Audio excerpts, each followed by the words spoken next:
Increasingly drawn to this idea.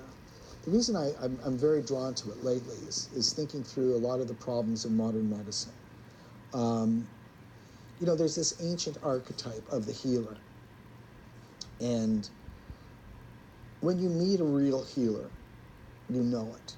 And they may or may not be a physician, they may or may not be a helping professional, but they often are. And you never know what their techniques are. Their techniques could be complementary, they could be a mainstream surgeon.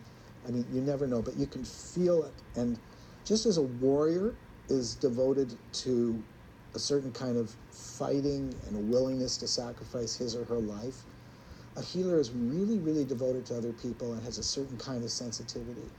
And I'm honing in on these things because I think to some extent the healers have been suppressed in modern medicine to some degree by all these systems and management and having to see patients for 8 minutes and all the technology that gets between the doctor and the patient. And the warrior metaphor has been introduced into modern medicine about 400 years ago. It's the battle against AIDS, combating heart disease. And there are times when the warrior metaphor makes a lot of sense. If you pop a blood vessel in your brain, you don't want a neurosurgeon with martial virtue. But it's like, it's dominated everything. And really so much about healing is just a different universe. It's about balance.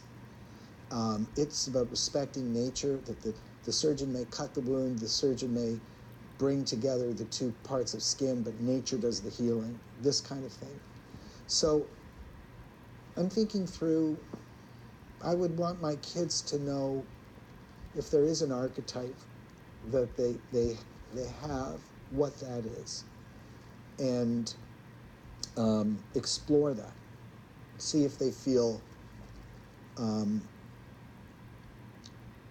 if they're more able to flourish and use all of themselves. Because one of the things that we see happens in the course of life is in the first part of our lives, we want to learn how to make a living.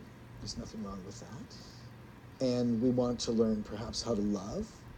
Maybe some of us want to have a family, a lot of us do. And we often have to suppress parts of ourselves to get those things accomplished. And I increasingly think that if you suppress a major part of yourself for too long, you'll actually get sick or world weary, or your soul will ache like crazy. And so you want to really know, if you're doing that kind of suppression. And this is more my psychoanalytic side than my neuroplastic side, I guess. But I think it's great. How do people figure that out? Well, you have to learn to listen to yourself really carefully and just notice those moments, and your dreams help you do it. That's one of the things that psychoanalysts figured out early on. So, but it comes up at different times in the course of your life, key times. And so much of life is trying to balance all of these things. And when we talk about having a meaningful life, it's inviting that other part, perhaps, that we've shut out for a while, back in and trying to integrate that so that you can do something where you can A, make a living, and B, feel you're doing what you think is the right thing, and use all of yourself. And you will ache or get neurotic if you push it too hard. Now, so many human beings are forced to do that by circumstance, by poverty, by war, by God knows what. But sometimes we do it to ourselves. We just don't listen to that part until maybe we get sick in some way.